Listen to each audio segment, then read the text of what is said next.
Welcome to the Rightside. You're in the right place at the right time. I am Amy Beth Shaver with Allison Sinclair and JP, preparing for basically 2 weeks of insanity for our show. We have an event at Brock's Gap tonight, 6 o'clock. Be there or be square. Listen, surely the weather will not deter you from coming out and hearing from 5 great candidates, or 4 that Allison's going to tell us who's coming. It was snowing though, Abs. I know, it was snowing. It was sleeting, and I thought I was crazy. But then the looks on my dog's faces told me I wasn't, because it's really cold. It's cold. So then we have tomorrow a promised announcement that's coming today. We have next week an event in Auburn we're also very excited about. We have an interview today based on a story we've been talking about for a couple of weeks. We cannot wait to talk to Mac Butler today. And then we have the montage as usual and basic merriment and mayhem, because that seems to be all that's in our news right now. Did y'all have a good weekend? I don't know if I'd call it merriment. Well, merriment. Mayhem. It's mayhem with a little merriment thrown in. Things got wild over the weekend. Not personally, but in the world, which I guess affects us all. I'm trying to think. We went to the lake house this weekend. It was a lot of fun. It was our oldest son and all of his high school friends, which they all scatter kind of across the country. And so, because they're grown-ups now. Oh, yes. And they all showed back up at the lake house, and we're like 12 again. It actually was really cute. Then we had prom Friday night with our youngest. And what a babe. Precious. Oh, what a doll. So classy. She chose just the classiest, most traditional. It's so pretty. Okay. Can I just say that's a really early prom? It is weird. Why? I don't know. It's very strange. I think my prom was, mid-April. That seems normal. I will say the weather was perfect. It was not snowing. It was a beautiful, like 70 degrees and sunny. What you want on your prom or wedding day. But I don't know. We had kind of a laid back, fun weekend. Nice. Yeah. What about y'all? Oh, dear. JP, not so much. Well, yeah. At least I didn't do the moving, but yeah, in a new apartment now, which is insane. He's a grown up. Yeah, it is crazy. Well, Amy Beth saw how scattered it is right now. There's boxes everywhere, and so I had my mattress on the floor last night, which I don't care. But like, there was a moment, like as I was going to bed, and I just kind of looked around at the situation. No, I don't even know where my shower curtain is, and I just had like the basic necessities out, and I just kind of laughed. I was like, this is how it's gonna be for a couple of days, which is fine. It makes you appreciate the military families and how often they move. I mean, can you brush your teeth? Yeah. Sometimes that's non-negotiable. That is a non-negotiable. Yeah. Can you find your deodorant? Yeah. Yeah, I got all the necessities. If you got your first day box, you're fine. You don't even need shampoo. It's fine. It was like 10 o'clock last night, and when I kind of was like done with all the stuff for the day, and I was like, I think I'm just gonna put a pizza in the oven and just like sit on the couch and zone out, and before I go to bed, and then and then the storms hit. I actually did not wake up from the storms. So you didn't? Mm-mm. I did. You know why? Why? Because Moose normally sleeps at the back door and guards the house. He did not stay at the back door last night. He hates storms. So he climbed up the stairs. You can hear him outside the door like a tiny human. Remember the babies would come and, Mom, it's storming. Basically, that was Moose going, and I'm like, for the love of all that's good and holy. And he just set up shop, boom, right outside the door. Oh, does he stay still though? After he does the, and you're like, and I know that I was touching the microphone. It's our microphones. I can touch them. And then I was like, hey, Moose. And he just went to sleep. And then I woke him up this morning. I opened the door and he's like, hey. And then he didn't want to come down the stairs until I promised a treat to him. And then he came downstairs because Chris was still there, his favorite person. I'm only the food lady. Mhm. Chris is every dog's favorite. And then he came downstairs for a promised treat. But he, for as big as he is, and I'm saying he's 130 pounds easily, does not like bad weather. And so that was how I heard the weather, was because my dog came upstairs and woke us up. It's good sleeping weather, don't you think? I mean, for all the talk, though, it was pretty lame. Well, at least here in Birmingham. I It was like agree. 15 minutes. I had everything turned on for the warning, because Jared sleeps through everything. So it's like live or die is all on me. Yes. Oh, Same. up top. Yeah. I've- Oh, Oh, dear. I'm stuck. I've often said that I would have a killer or a murderer shot and killed in my house before my husband woke up. Unless it's he's on call and he knows the sound to listen for. Otherwise, I'm gonna kill him. Do you have a gun? Yeah. You know how to use it? No, Abs can do it with their bare hands. I can do it with my bear, but I do have a gun, and yeah. But yeah, same. So the world, I hear you, Allison. So I was on high alert, and then not, because nothing happened. I didn't see a tree down. I didn't see a limb down. Saw nothing. Like sometimes I just want to wake up and it be like covered up with snow. Which I want it to rain so hard you can't see, so you have to be in your house.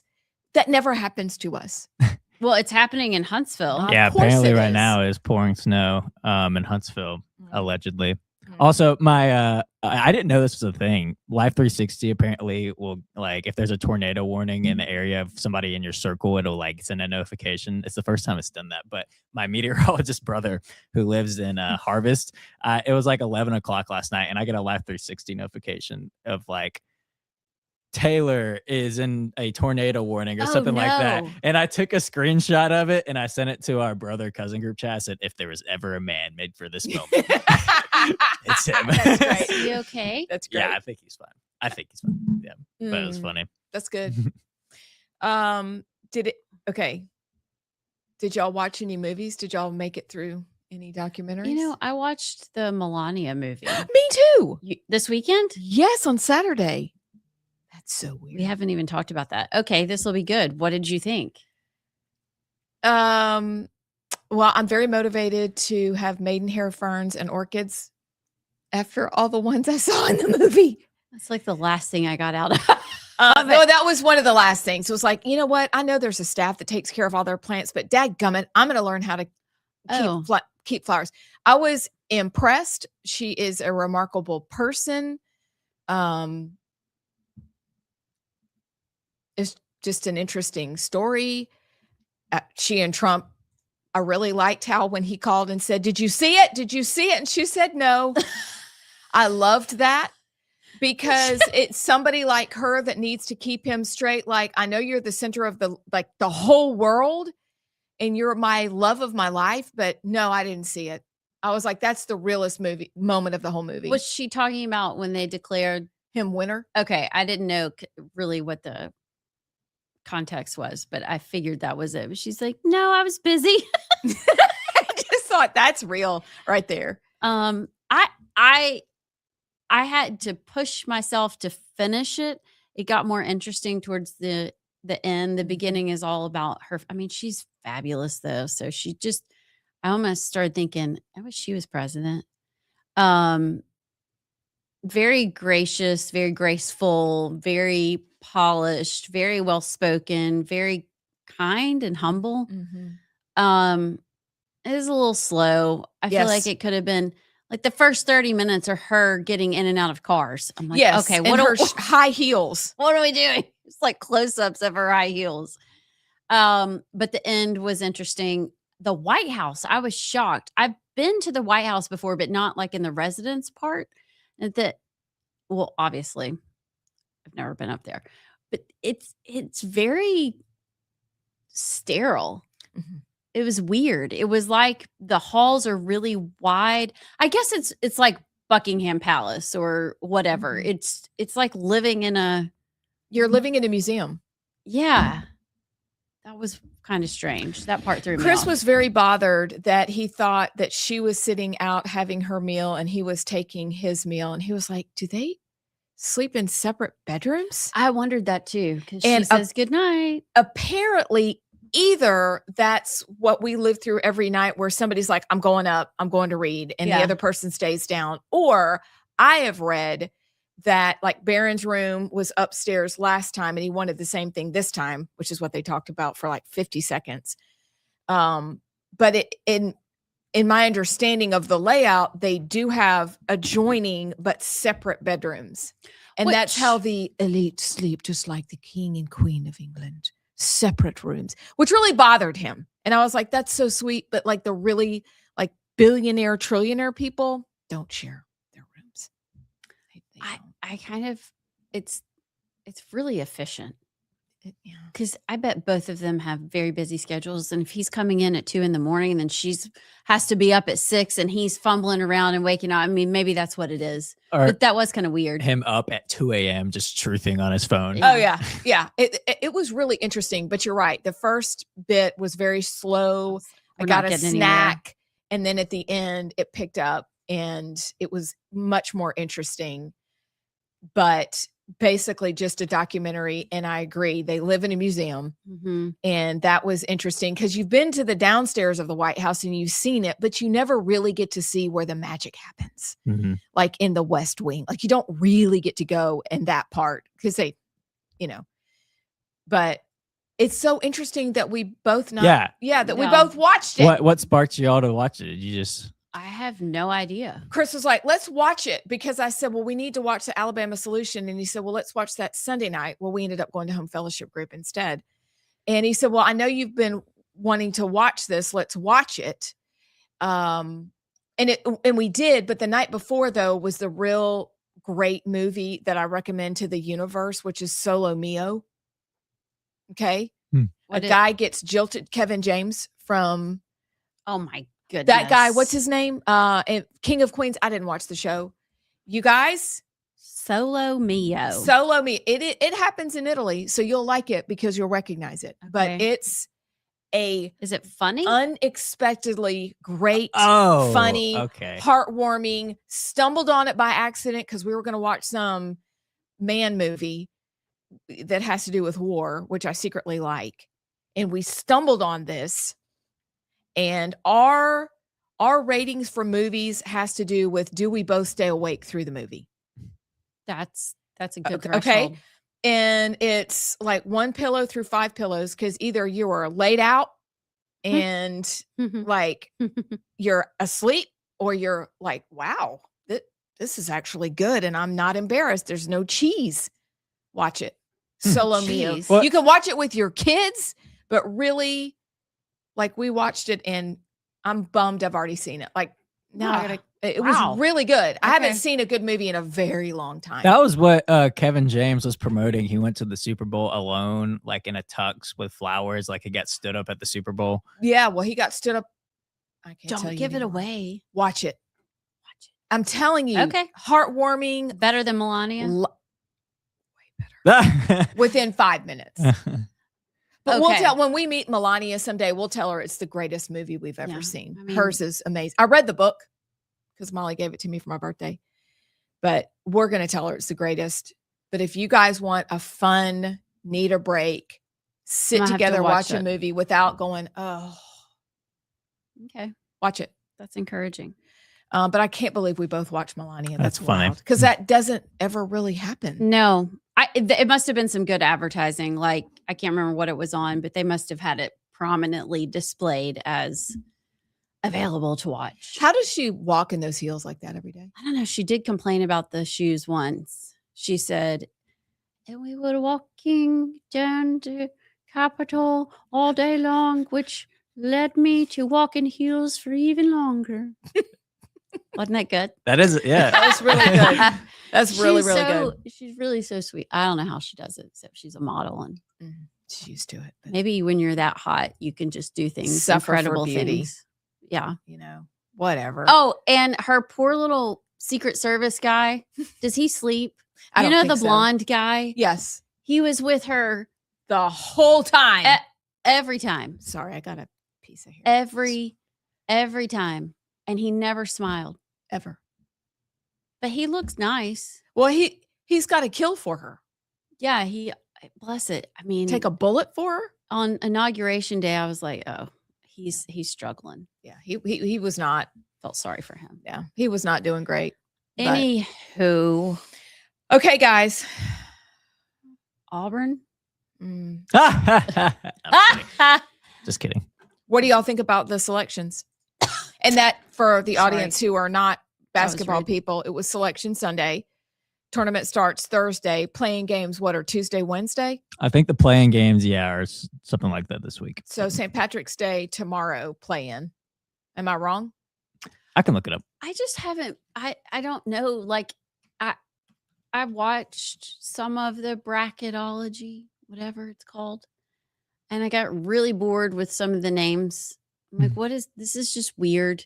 I'm very disconnected. Last year I was dialed in, like for real dialed in. Oh, she This was. year, I got nothing. I mean, I don't even know what to do. There were some.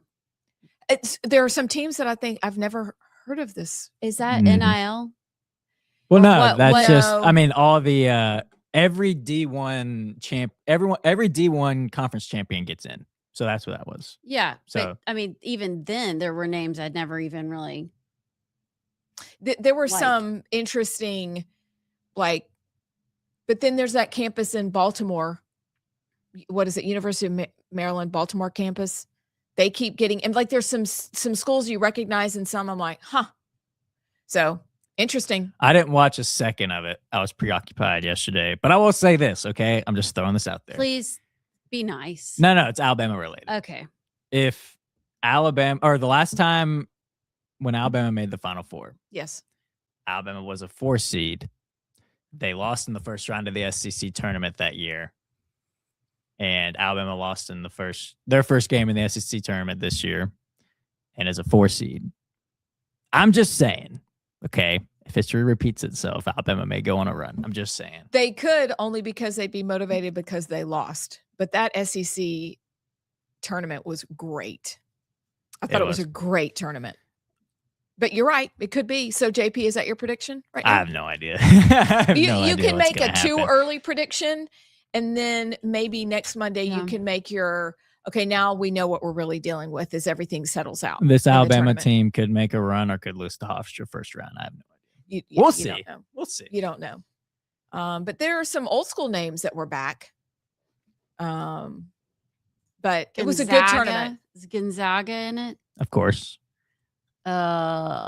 Purdue. UConn. Of course. Yes. UConn and Furman play. Didn't Florida lose this weekend? They did, but they were still a 1 seed. So Yeah. Okay. And what about Kentucky? No, wait, were they in? I think they were in. Did Um, Duke beat Frankenfrank? Yes. Duke won the ACC tournament. Yeah. Duke. They played. Don't you think they are the team to beat? Yeah, they are. I don't know. Because it always settles out to a top 8 that almost, Virginia's great this year.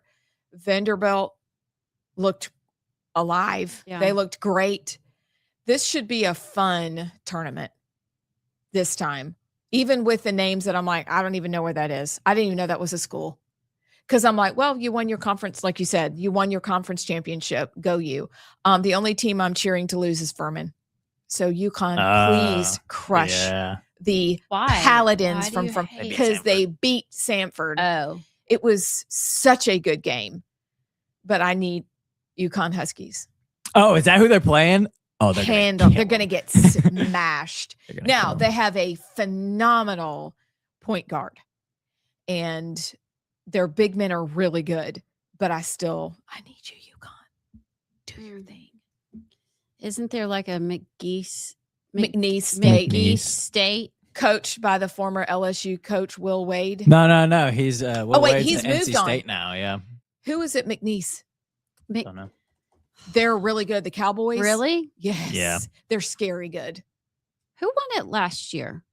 It wasn't Houston. Those people, that team. You know, I can't even. Isn't the it team Oh, in it was the Florida. It was uniforms. I Florida. really like the uniforms. It was Florida. Yeah. Gators. It was Florida. Okay. Well, I don't know. I guess I'm going. Go with Duke. No, like best uniform color, Okay. Oh, you did say last week that may be what you chose. funniest name on the team. read through the rosters. It's like Squirrel White. Isn't that his name? Yes. Yep. Yeah, that plays for Tennessee. You know, go with Squirrel. Okay. I don't know. always go with the You'll have to squirrel. wait. We're It's my doing a bracket, methodology. though. Okay. Are we going to do a bracket and a uniform and funny names? No. We're doing a bracket, but I'm basing mine off pretty uniform colors or funniest name. I'm cheating off my husband's bracket. That's lame. It is That's so not- lame. No, Abs, you cannot do that. All right, fine. All right. I'll Look, I give my voluntarily best. Wore a sweatshirt today. You can wear one again if you lose. I'm not going to lose. It's not that bad. I hate losing. Secretly, I hate losing. But okay, you guys. All right, so this will be fun to watch. It is in our household, and perhaps it's yours, the most wonderful time of the year. Truly. Love March Madness. It is pretty awesome. It is basketball every night for 2 weeks for kids who are playing their butts off. This is where NIL comes to die because everybody's either really even or really bad, and the really bad go away pretty quickly. And then you see what you're dealing with. And then you get the best play of the year, which is basically the whole year leads up to the tournament. That's all that really matters. We do have to pick. Everybody has to pick their Cinderella story. Their Their Cinderella Cinderella tame. Your Cinderella team. Yeah, you know, one of those. Okay. We're going to pick one and Okay. we're just going to run it. Okay. Do we have to pick it today or can we No. pick it tomorrow? I don't even know. I might go with Tomorrow. Well, we Mickey's can't steak. tomorrow. Tomorrow's a crazy day. Mickey's. Wednesday. When can we tell people about tomorrow? Now. No, we don't have clearance. Oh, We don't have clearance. whenever we get clearance or no. Well, okay. Hey. Everybody stay tuned. We're waiting for clearance for an announcement. You got to stay tuned for that. Do you know what that's from? Yes, it's from Airplane. Thank you. So we've got that. And then just in case you missed it, because I assume JP is going to look at me and tell me no time for the montage. This is a story that has Allison Sinclair's name written all over it. And on Mondays, we have an emphasis on Alabama news, but we also have, in case you missed it over the weekend. Okay. And this is just a little teeny tiny snippet of in case you missed it. Did everyone see that Steak and Shake has done something monumental? Did they go to beef tallow? They went to beef tallow. That's appropriate, JP. Thank you. That's huge because that gives me options, even though there's not one really close. So on the way to the lake house. Do you remember we had that one by us for a while? No. We did. Yes. It was not good. We had to stop at at the Popeyes in Harpersville Bless your heart. because Popeyes uses beef tallow. Oh. It's really good chicken and their biscuits are so good. But y'all, it takes forever. I've never been to a Popeyes that's efficiently run. It was difficult, but it's worth it. It's so good. But now we have more options. This is exciting, and I'm sad we don't have a Steak and Shake. Our closest Steak and Shake for me is in Prattville. What? There's one in Huntsville. I'm surprised there's not one here. That's not close. No, used I to- know, but I'm saying I used figured to if have there's one. ones there, there'd be one in Birmingham. We had one near us in Inverness. That is where Is that where the diner is the now? diner is now, that I never remember the name of the diner. But there was a wonderful Steak and Shake, and it was wonderful for like 6 weeks, and then it went downhill fast.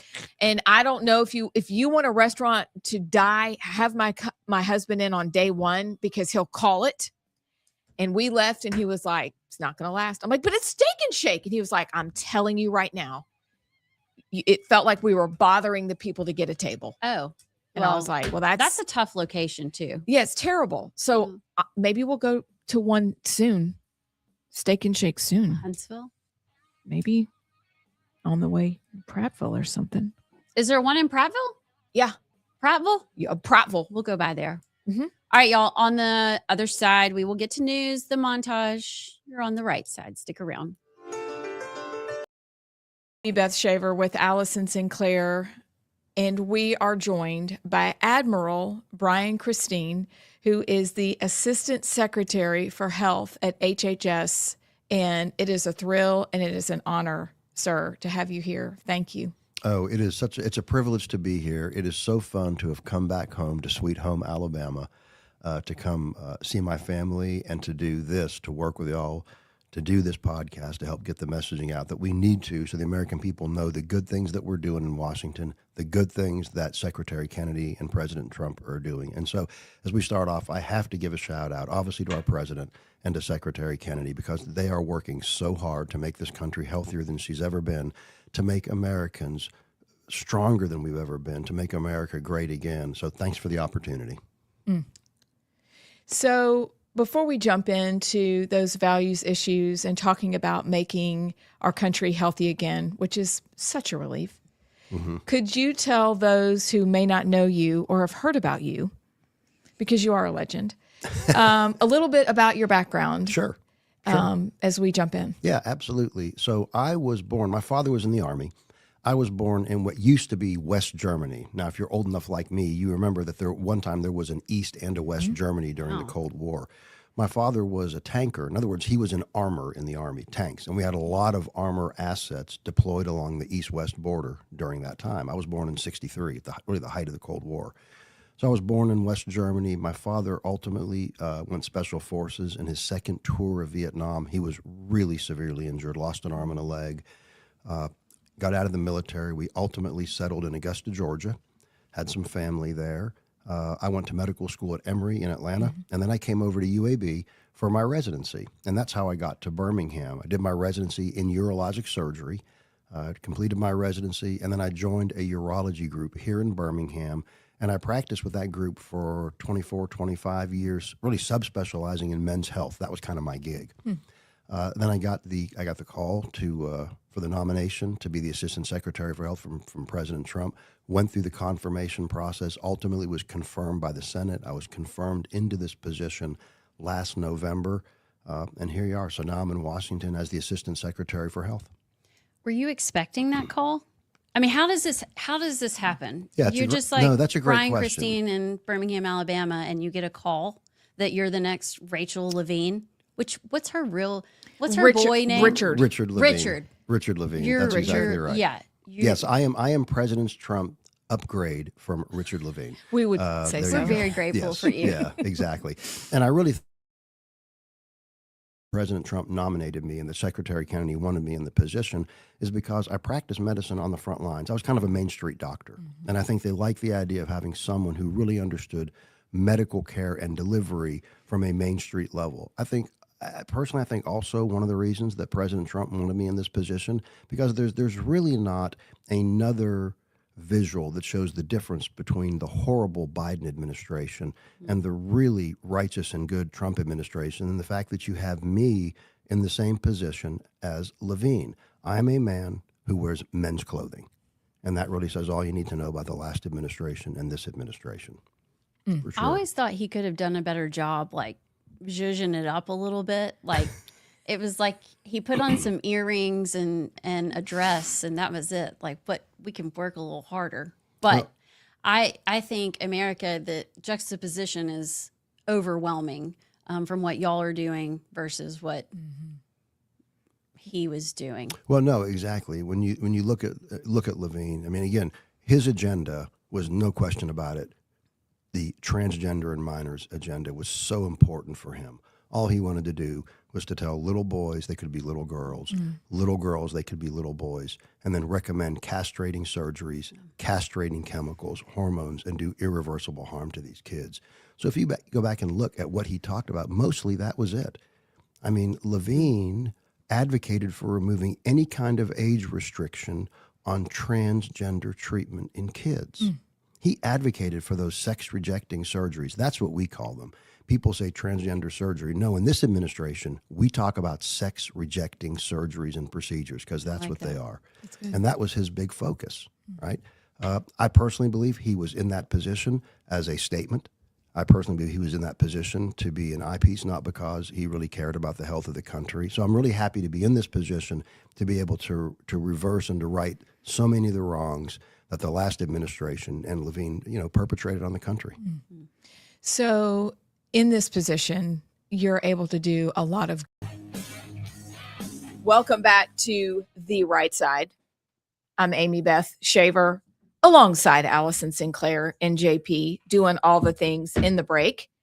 Allison Sinclair, do you want to make an announcement, or do you want to wait until 11 o'clock? I say wait until 11:30. 11:30. All right. Then you have to wait. Yeah, we need a few more details. Yeah. Okay. Listen, Confirmation details. I want you guys to put that information out there So- when you're comfortable. What? Y'all, it's always something with Alabama basketball. What happened? I just got a notification. Aiden Holloway was arrested in Tuscaloosa last night. What did he do now? Let me guess. It's with a gun, allegedly. No, first degree possession of marijuana. I knew it, Aiden. I and, knew it. and failure to affix a tax stamp. I don't even know what that is. Is What's that a on his tax- tag? It's always something. I'm so sick of it with Alabama basketball right before March Madness. That's just a rookie mistake. Aiden. Or it's a I'm too big for my britches mistake. I love it.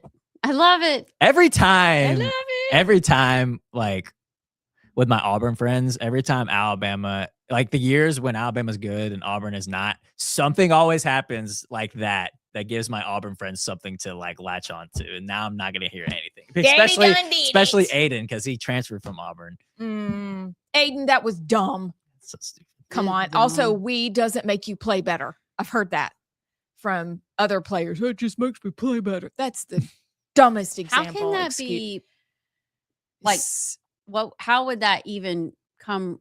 I mean, maybe it calms your nerves. There Calms is something nerves. I know with like jujitsu guys, it's supposed to have like mind muscle, allegedly, that's what they say. Mind muscle connection and some, I don't know, but yeah. That's so much weed. There's in the NBA and the NCAA, so much weed. It's He's ridiculous. really distraught. Anyway, You wanna get to the so montage? let's get to the montage, JP.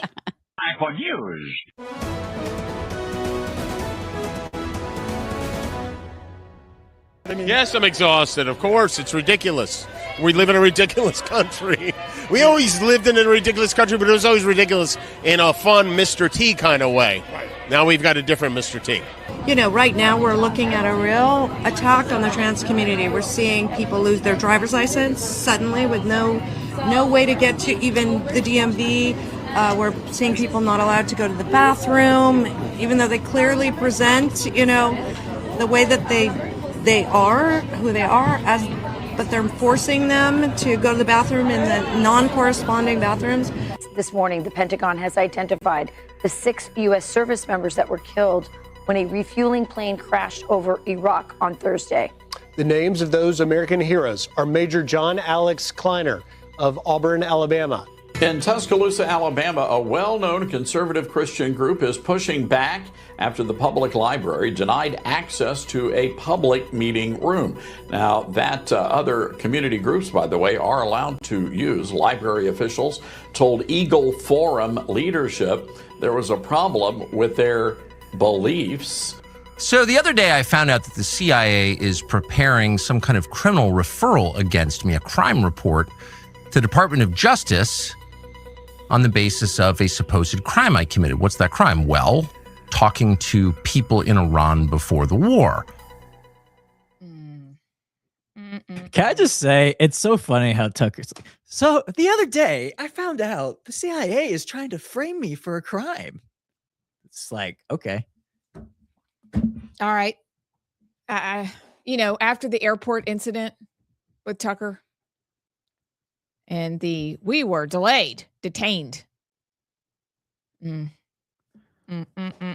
Okay. The Oscars. Numero uno, the Oscars. Tell me you're out of touch without telling me you're out of touch. Did you see any of it? I watched Conan O'Brien try and be funny for a second, and then it got really annoying, and his face looked funny. Okay. I'm being kind of mean. I but find Conan funny.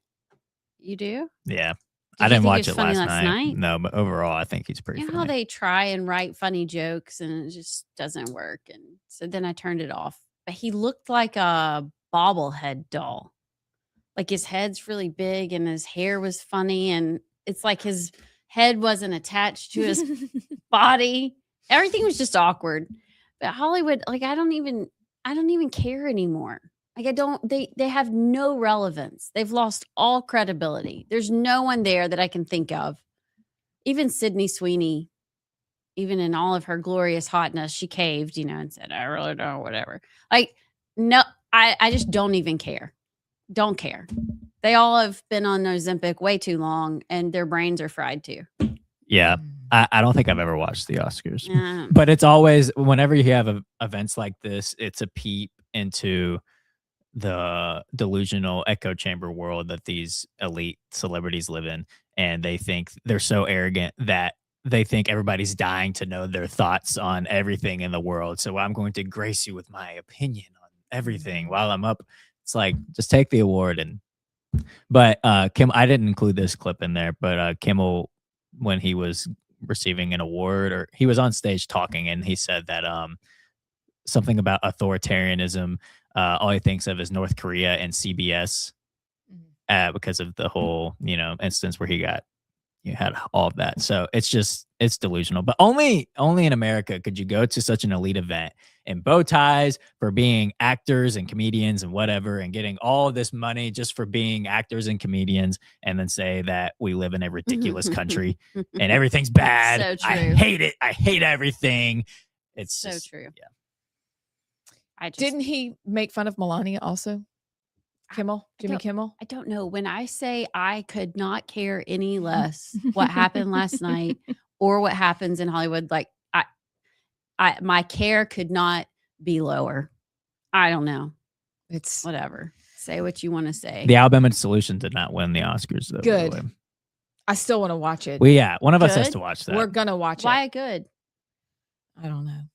Just that I think what's going to be presented is going to be great information, because like we talked about last week, we've never been great with prisons or prison care. The rumors have existed for years. Yeah. So I'm interested to see it. But I also didn't like the way, according to the article I read, about the way that filmmaker sent some form and was trying to get Steve Marshall to come. It would just seem disingenuous. I'm like, buddy, chill. Invite them, see if they want to come, and don't act like a freak if they don't. If you want people to watch your movie, chill out, and we'll just watch your movie and make up our own minds. But he did a little gotcha with Steve Marshall's office. I thought that was very pedestrian.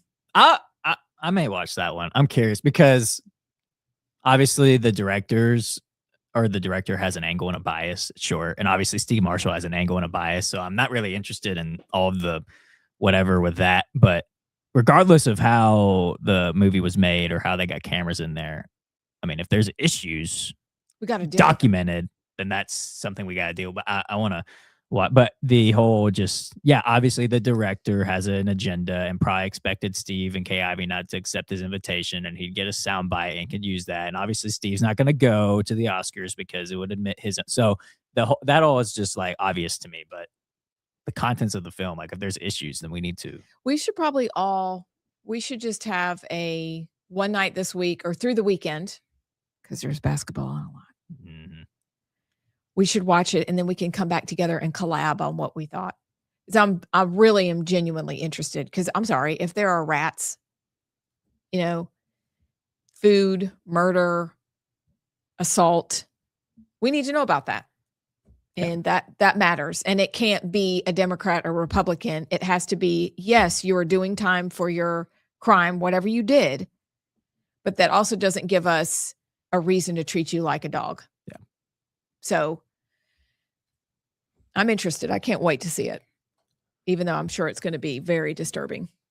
So, we put up a short of us talking about it during the show, and the comments were really, but like some people were saying, well, you're going to prison because you committed a crime. I don't care how they treat you. And, others were saying, well, if there's issues documented, then we need to. So it's really interesting. Some people are like, I don't care how prisoners are treated. You did a crime, whatever. Yeah. But don't you think it also, and this is for after we've watched it, it also brings up the question for me, what is prison anyway? What are we doing? Are we reforming? Or are you just in a holding pen until you're done with? What is the answer to that? It depends on what kind of system we have. Well, what's the correct answer? I don't know. If you're operating from a biblical worldview, then you're there to do both, to pay your penance for what you've done, but also should there be reformation in that process of the person? And is that the state's job to reform? If it's a biblical worldview, yes. But if not, and it's secular, then you're just there doing your time. But for me, that's the question that comes up is what's the point of prison? Can you do both? Can you pay your time and be changed? And how, if you're changed, how? Who's doing the changing? Is it God or is it some state-run something? I don't know. It's a really difficult question. I think to some degree it can be both, and it should be both, like you said, but where's the line? Mm-hmm. I mean, I think if we're just simply talking conditions alone, every individual has God-given dignity and deserves respect. So even regardless of the rehabilitation process or whatever, just the conditions alone. Like you don't need steak and lobster every night, but maybe not cockroaches in your food. Right. Maybe not blood-stained floors and rats on the, so I think that is, not asking for too much. Even though people have committed crimes, they're created by God, made in the image of God. They deserve at least the respect of having somewhat livable and fair conditions. Mm-hmm. Yeah. And when I say somewhat livable, that's kind of sarcastic, conditions that are right. clean. Like if you're cold at night, I'm sorry. Like you did that. Mm-hmm. But it's just so many layers to that situation. I thought Steve Marshall missed an opportunity to have a really good discussion. It really was kind of disappointing, his response, because again, I somewhat agree. Okay, yes, it's true. Hollywood, Steve Marshall and I do not care about you. I'm not coming to your Oscars. Y'all are wackadoodles. We'll keep Alabama. What he said was, we'll keep our Alabama values. Well, are Alabama values to devalue life and dignity of humans? I don't think so. I think he really misspoke and miscalculated. I'm hoping he doesn't actually believe what he said, but I don't know. It's a discussion that needs to happen. It's not going away. You look at our debt on this prison that was going to cost $1 billion. Now it's $2 billion. It's in the news. So confront it. And there was just some messaging that I think he missed. And I don't know. I don't have any expectations for Meemaw at this point. Mm-mm. Whatever. Does she even know she got an invitation? No, but her comms person does. And so it's kind of sad. Imagine if that was, I don't know, one of your loved ones in there. Those are somebody's sons, somebody's daughters, somebody's brother, somebody's husband, wife. Just kind of all around a tough situation. But then you throw on the, did we really even talk about KIV commuting the sentence, the death sentence? We did talk about that. Mm-hmm. I haven't really heard any follow-up on that. But, we're in the news for a prison system. So maybe let's talk about it instead of throwing little quips out to. I do. I'm going back to thinking through your valuing life, because we either value it or we don't. And if we value it, and you're in prison in a state that's apparently a Christian state, because people identify as believers more so here and in Mississippi and Georgia and Louisiana than other places in Tennessee, then, there's so much to that.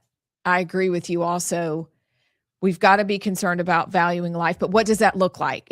We value our lives because we're enforcing justice and making people pay for what they did. But then when they're there, I don't think they also should just get to sit there like bumps on a log and do nothing. Right. if we want to turn them back out and for them to be productive members of society. I know that in the Bibb County jail or prison, that organizations similar to Chuck Colson's prison ministries are alive and well, and men are coming to faith like crazy, men and women. And I've seen some of those clips. That's the only way any of this gets reformed, is that way. But what responsibility does the state have? But second, I think we should all watch it. I really do. And then collab and come back maybe early next week and talk about it. And I wonder if there's anybody we could do a long form podcast with, because we've never really explored that space. Yeah. You know, can we visit? I don't know. Probably not, but I'm interested. And I know we're all interested in that. So I bet we could easily smuggle some phones in. I'm down. Get some footage of I'm our own. down. Meta glasses. We could. We got to get some meta glasses. Let's Do get we? some meta glasses. Somebody can donate them to us, or we can be influencers. I can be the investigative reporter with my glasses and, you know, just going into the prison. Sir, is your glasses blinking? No. No. No, that's your eyes. Okay. All right. Fine. I'll leave. That is so interesting. Okay. Now the horrible news, the 3 Alabamians dead among that KC-135. Well, so actually, crash. I thought it was 3. Somebody said there was 3. I don't know. Like, I think 2 of them maybe had Alabama connections, but only one from Auburn. Alex was from Birmingham, lived in Birmingham. His family's in Birmingham and went to Auburn. So They yeah, the 3 of them were all in the same battalion. What's it called? The unit. Air Same- National Guard. The same unit that is based in Alabama. Yeah. Okay. So but I think one lived in Washington. yeah, Alex was the one who lives in Yeah. Birmingham and just had. Or he lives in Trussville. Yeah, I think his wife just had twins, and he had a younger son that was like 2 or 3. So That video of him, like, did you see his wife? I guess she had posted like a little something on TikTok or something. It's a video of him being a dad, and he's like carrying the twins, and then he's playing with his other child, and like he's got one. I don't know. It was just really, really sweet, really sad. Well, I've seen a lot of people saying, you know, well, they shouldn't have even been there. This is what the war in Iran. So, in all fairness, this could have happened any other time, any other situation. Like, it was just a tragic accident. They weren't shot down. There wasn't whatever. It could have happened to any because it was a refueling KC-135. Like, it could have happened doing anything in the Middle East, regardless of the Iran war. So I don't think that's necessarily the right way to frame it. I think it was just a tragic accident. That's awful. Oh, it's so sad. But we will not forget their sacrifice and their willingness to serve. And we are very grateful. Okay. That's just such a sad story. What a beautiful group of people. We are very sorry. We know. I'm sorry. Oh, go ahead. No, Real go ahead. quickly. What's the death toll now? 13. 13. Yeah. Y'all, and this may take more time. What is Tucker Carlson talking about? So this is a crazy story. Okay, because I don't know it. Do you know about the Tucker Carlson story? I mean, I have a little breakdown of it. Okay. That we can talk about. But our Gen Zer may know more off the top of his head. Well, the basics of it is, so do you remember when Tucker went to the Oval Office not too long ago, before the Iranian war with Trump? Maybe it was 2 weeks or so, and Tucker was allegedly urging Trump not to start the war, all of that. The story is that apparently the CIA or just the U.S. government had been tracking that Tucker had been communicating with Iranian officials, or at least Iranian people. Just, I don't know what the content of the conversation was, but he was having conversations with them. And knowing that, the story is that Trump had him come to the Oval Office to bait or to try and trick the Iranians to think that Trump was going to listen to Tucker and Tucker was going to relay back to the Iranians, like, okay, Trump's not going to do anything. Maybe Trump bluffed to Tucker and said, I'm not going to, whatever, and used Tucker as a, quote, useful idiot in the situation and did the strikes. And now, apparently, according to Tucker, the CIA or whoever is about to bring charges against him for acting as a foreign agent, talking to an enemy in a time of war, whatever, which the NSA, Tucker claimed the NSA was reading his text, trying to set up an interview with Putin and talk to him to try to get him to not do it. So I don't know if that's true or not, but apparently his texts were being read without his knowledge, which is a whole separate thing, but I don't know. But that is essentially the story. And so what are they going to get him on? Like the Logan Act? Because if that is the case, like he's trying to influence foreign policy on behalf of the United States without registering as a foreign or whatever. I mean, shouldn't Lindsey Graham be going to jail too? Well, no, I think this is more of like being a foreign agent and maybe treason. I don't know if treason will be an actual charge, but I've seen that thrown around. So I don't know what the actual charge is, but essentially not just representing the United States, but Tucker himself being an agent of Iran and treasonous. So this is really happening. It's a very, very dangerous space we're in right now. If you go, and for people that aren't on X, I feel sorry for you because you won't find this out for probably 36, 48, 72 hours from now. She's right. You're way behind. But if you read what is happening, I mean, okay, Candace Owens, if they come for Tucker, we ride it on. Really nothing else to say here. We're not doing the gulags 2.0 with these Bolshevik descendants. Laura Loomer. I've created a list of conservative influencers who I believe are taking money from Iran, Russia, and Qatar. I have attached my supporting evidence. As I told the DOJ, Tucker Carlson isn't the only one who is violating Foreign Agent Act. All of these traitors deserve jail time. Marjorie Taylor Greene, Milo Yiannopoulos, everybody weighs in, and the rhetoric is scary. We are in a very dangerous place. Both sides have gone to extremes. Both sides are talking crazy. We are about to take out our own, and it is terrifying. I don't know who I believe anymore. Quite honestly, I started thinking maybe they're working together to screw us all. Maybe this is just one giant game that everybody's playing because one side is very staunch in their rightness and the other side is very staunch in their rightness, and they could not be more opposite. And I feel like this is a very delicate time where things could go awry real quickly. This is the only thing I know about it, or two things. One is the story that's out there, which was a little like shocking. But two, I noticed over the weekend that Matt Vanswall, he's a guy from North Carolina that was a Democrat, then lived through the hurricane and has become a Republican, goes to church now. He's amazing. Great follow. He wrote a little bit about the right having a podcast problem, but it's all the people on the right fighting against each other. So you've got that element of the whole story with Tucker, Candace, Megyn Kelly, Ben Shapiro, and I think Piers Morgan. You've got all that swirling. And so I think everybody is watching this going, what's about to happen here?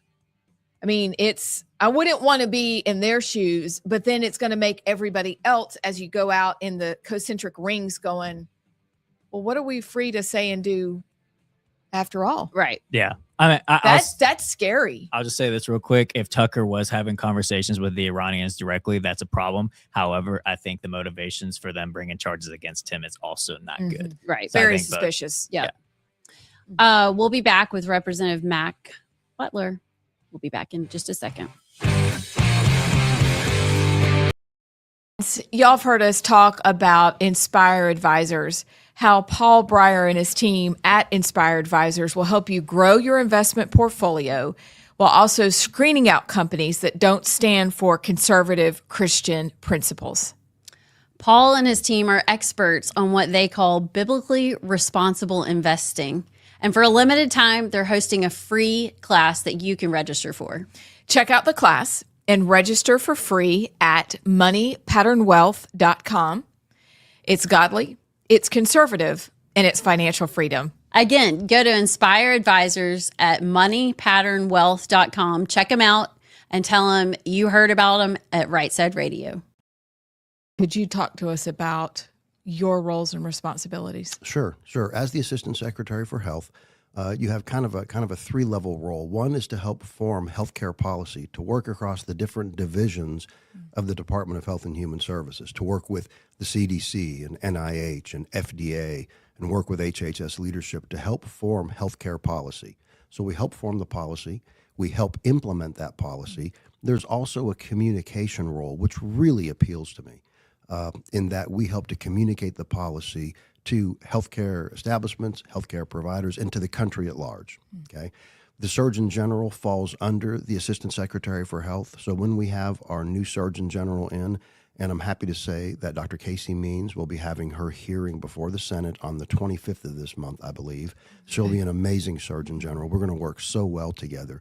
But together we'll be advancing the message of the Department of Health and Human Services and President Trump to the American people. So there's that communication aspect to the role.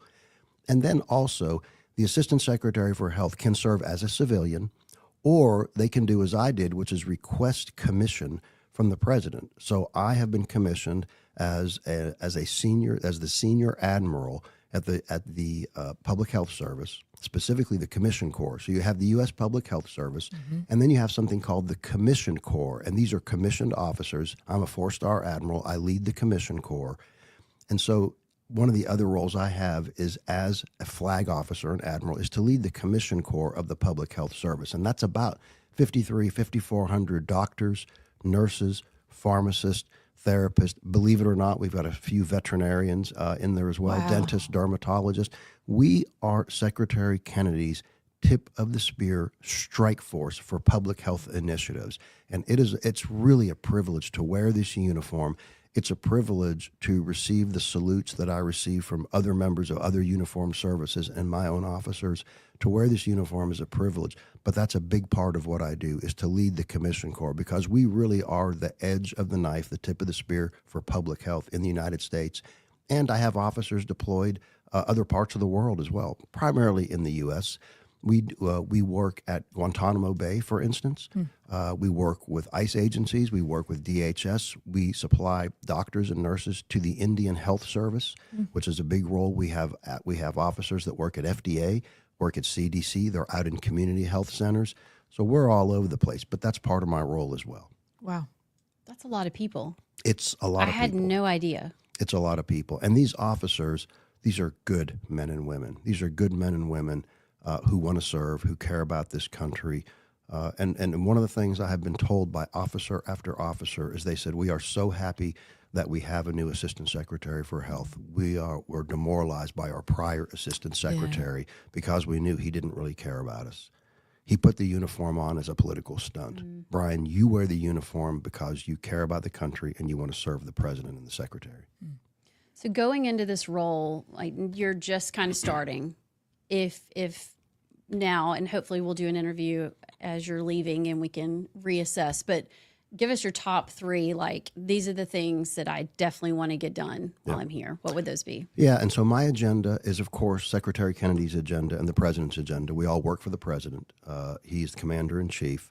I work with Secretary Kennedy as we both serve the president and serve the people. And so the things that are really important to us at the Department of Health and Human Services, we know that affordability of health care, affordability of drugs, making sure we have good health care delivered to everybody, whether it be in a city or in these rural environments, that is something incredibly important to the president and the secretary and myself. Also, we have our values issues. In other words, and we can talk about this, right to life issues, respect for the dignity of every man, woman, and child in this country. That's incredibly important to us. Taking care of men, taking care of women, that's important. So affordability, these values issues, and doing everything so different from the last administration and the last Department of Health and Human Services. We absolutely are guided by science. That's something that Secretary Kennedy has said again and again. We are guided by gold standard science, and we use that science to form policy and to do things that are going to make America healthier than she's ever been. Okay, but Dr. Fauci says he is science. So are we Dr. Fauci science, or are we like? Nope. How do you? Are we science? We are science. We are science. Listen, people can think what they want about Dr. Fauci. I prefer not to think about Dr. Fauci. I don't have much regard or respect for that individual. But who I do have regard and respect for are RFK, Robert F. Kennedy Jr., Jay Bhattacharya, Dr. Bhattacharya, who was so incredibly strong during the COVID pandemic. He leads the NIH, the National Institutes of Health. I have respect for Dr. Oz, Mehmet Oz, who heads up CMS, Medicare and Medicaid. He is amazingly brilliant, amazingly committed to this country. We have Marty McCary, who is out at FDA. Marty also.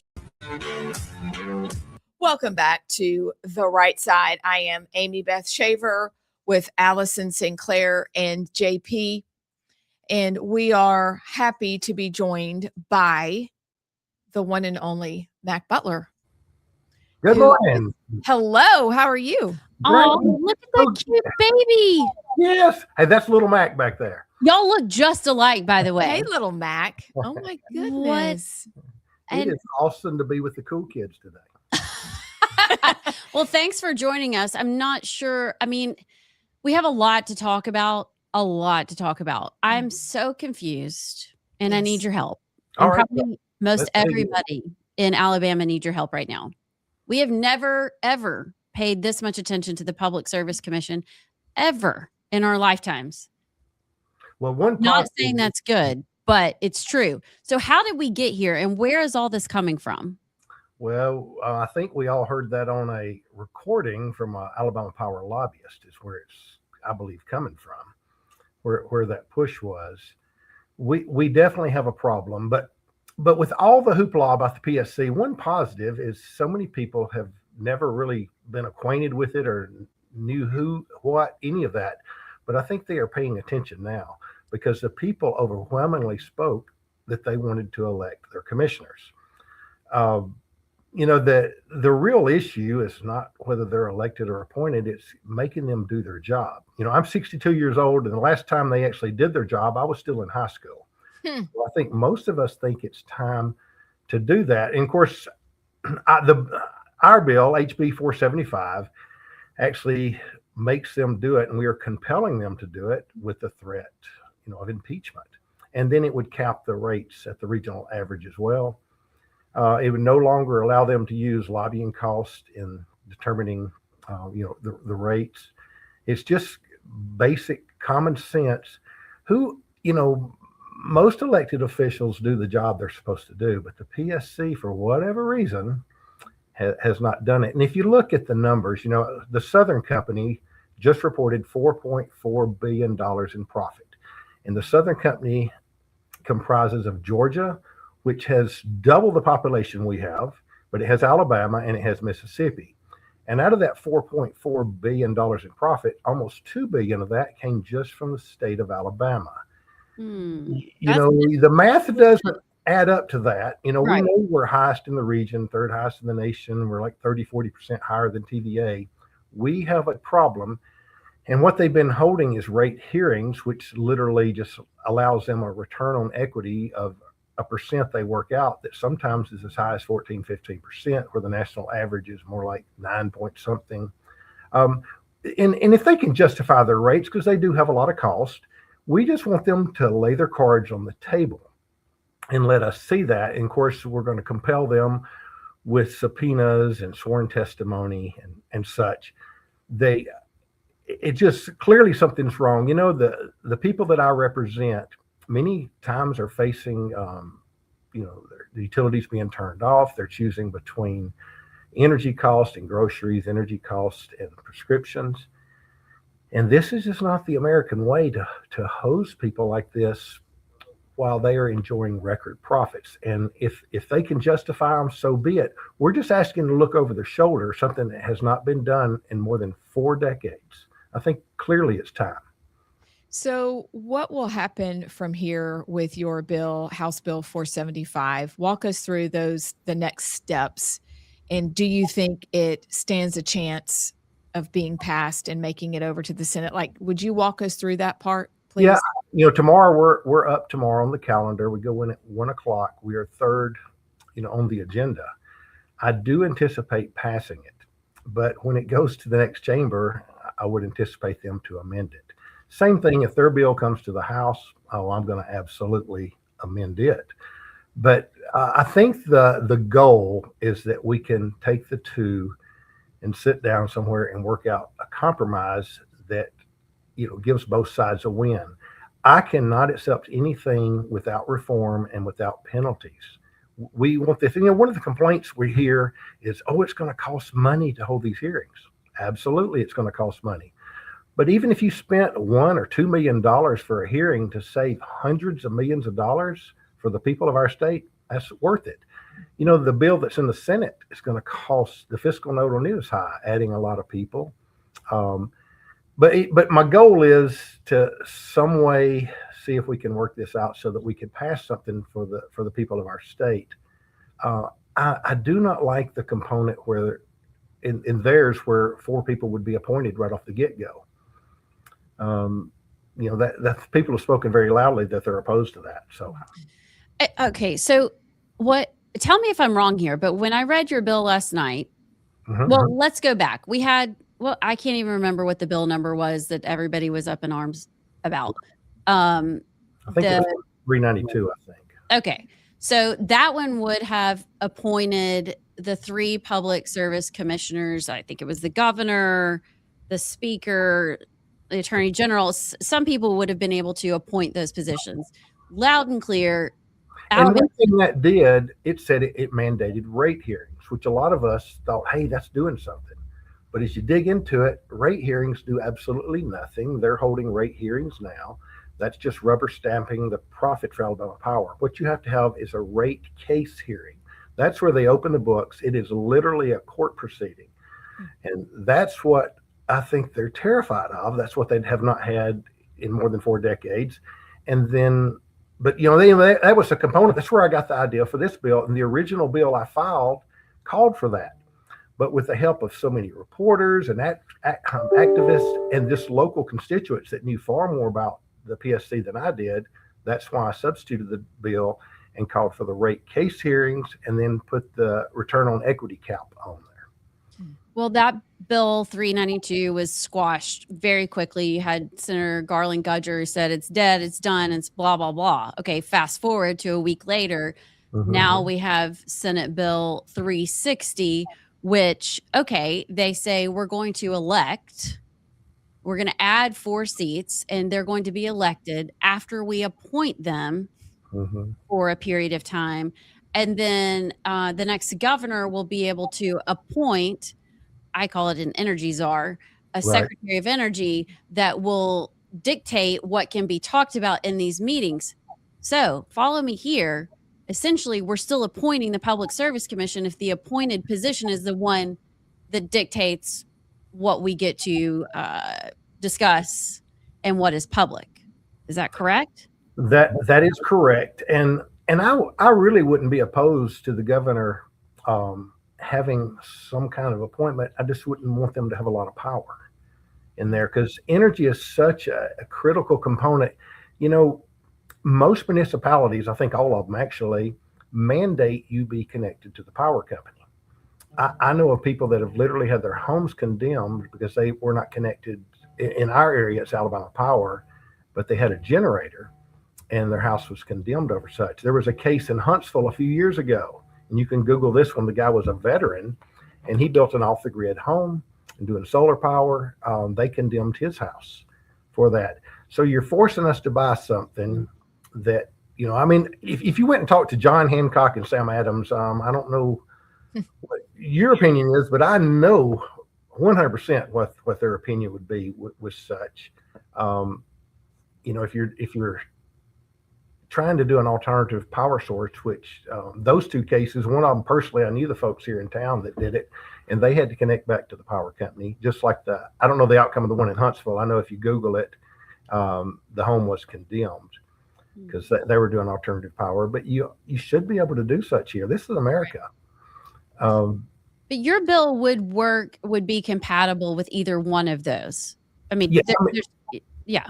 But I was going to point out to you, when industry or business is looking to come to our state, one of the biggest and first issues they look at is energy costs. We're the highest in the region, so where do you think they're going to go?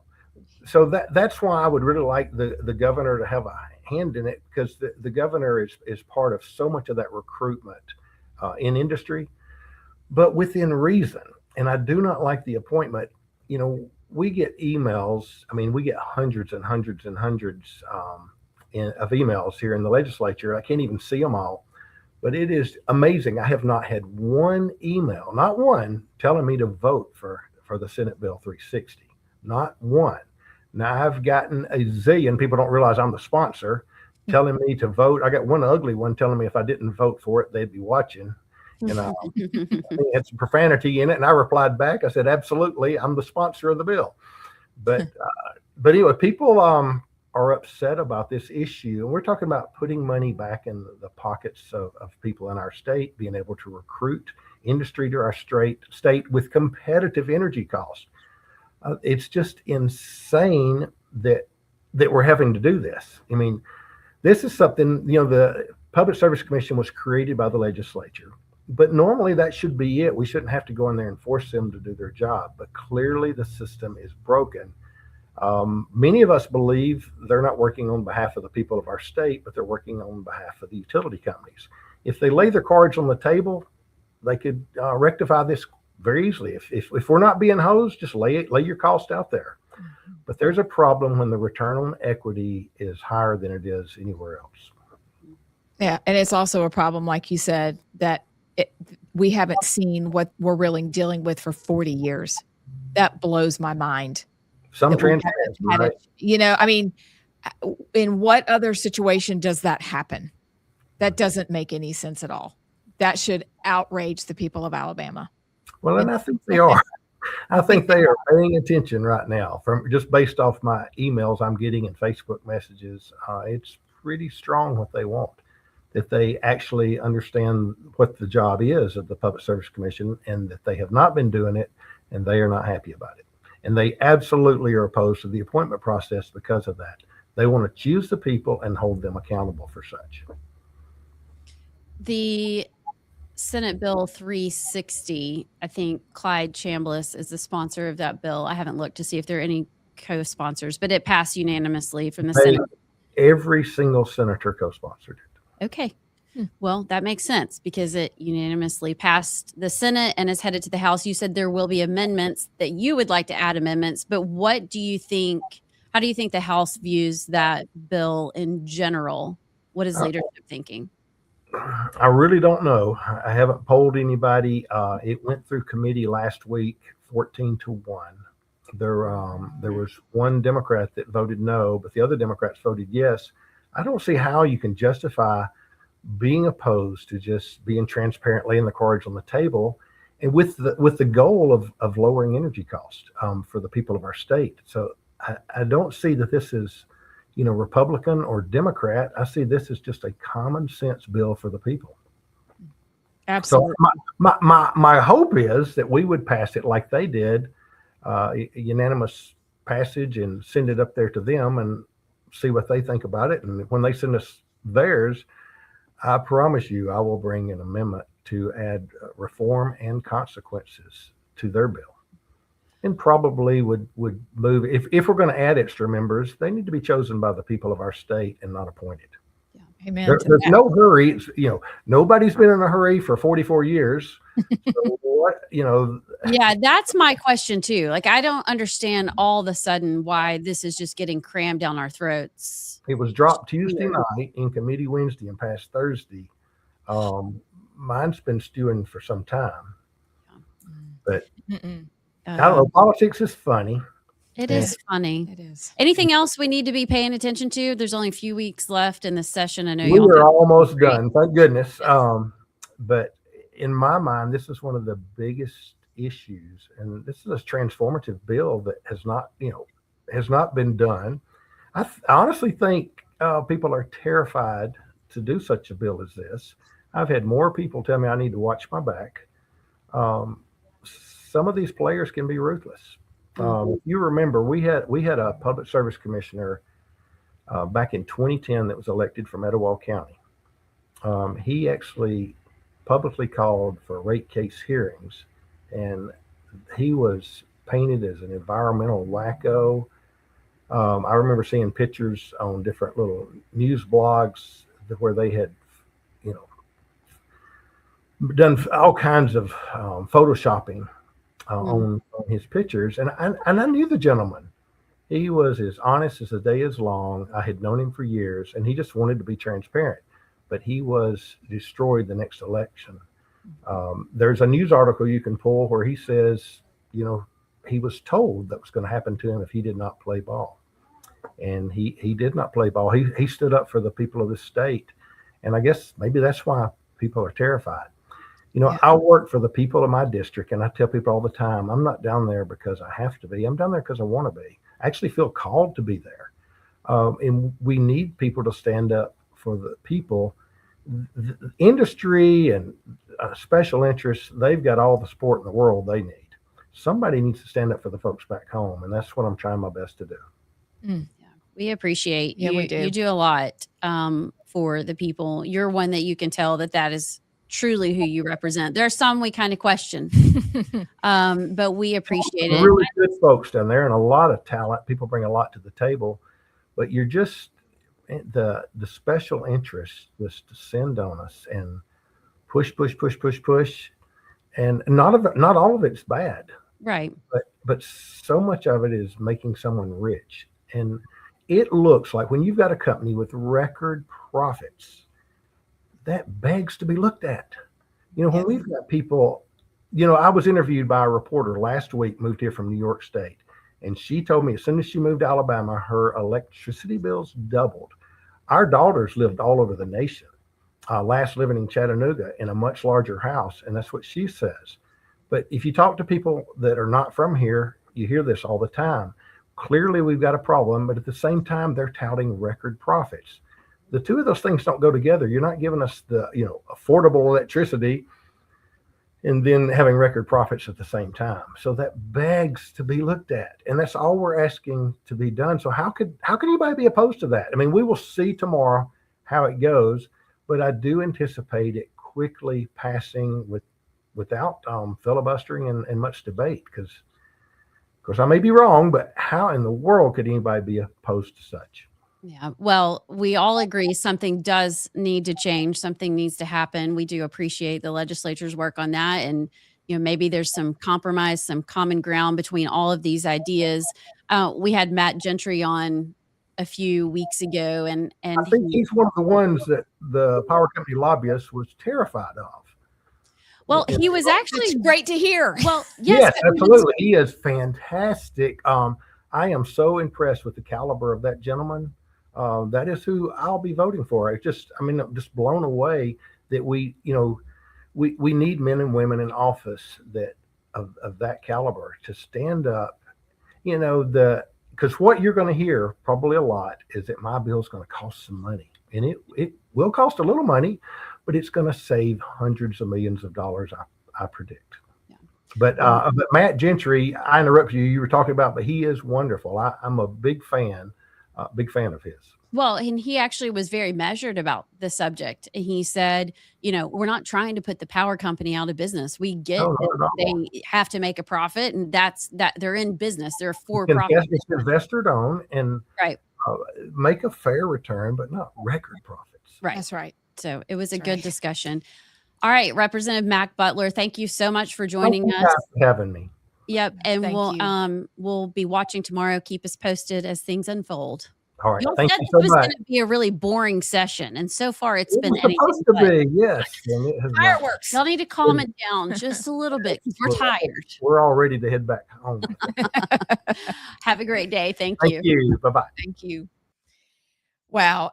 See, that's always the uncomfortable discussion, and I am thankful for his courage to be told, watch your back, by several people, because he just wants to have a case hearing so that they can look at the books. This should not be. And how could you not want that to happen? But what I'm also delighted by is that we have great people running for office, and we have great people like y'all in Alabama who are actually paying attention. And that is tremendous because everybody can't say that. But this is Mac's bill has a chance because y'all are saying we don't want any of the rest of the shenanigans that dropped after the first one was stopped. And then this has been invented. I see that there's going to be compromise. That's great. But what's really great is that you guys are like, we still want to vote. And we don't want the governor to be able to direct what can and cannot be said. That sounds awfully fascist. I'm sorry, controlled speech in a state that we say we're free people and we're for free speech. That doesn't make sense to me either. Yeah. A lot of this just doesn't make sense. It is very encouraging to me because I think that why this, I think several things happened at once. The recording with HB Walker and Alabama Power and Energy Alabama, and then the speakers recording, like several things were happening in Montgomery at once. And it brought a lot of attention to this. People seem to be very passionate, I guess, because it affects every single Alabamian's pocketbooks and people are tired of it. What is encouraging is it seems that in some convoluted, weird way that Montgomery is listening. Mm-hmm. They are getting the message. I think they're trying. It feels like they're trying to do something, but they're not exactly sure how to do it. But they're trying to make Alabama Power and Southern Company happy, but also listen to the people. There's some tension there. There always will be. It's just the nature of the beast. But I think that seems like they're trying. They're being very creative. I will say that. I was about to say, like, very creative. That's a nice way of saying it, Sinclair. Yeah, I think enough of the representatives or legislators, just in general, listen to the people for it to become a problem, and to where whoever is pushing this through has to kind of get creative and tweak it to make it look like they're making a concession, but still they're not really that much. Ultimately, it's still a problem. But they're trying to ram it through. Okay, I was just about to bring it up to you. I didn't want to interrupt, but I got sorry. A video. That's my bad. My husband put it out on the Shrekcast. That is during the Mac Butler. That what? Yeah. Stop! It's snowing outside. Mm-hmm. What? How did you go take that video? Yeah, I went downstairs. I had to grab something during the interview, and I looked outside and was like, it is pouring down snow. What? Okay, we need to run down during the break. Yeah. It's not enough to make snow angels, but we'll run. It's probably not going to stick. Our Auburn kids are like, it's just cold here.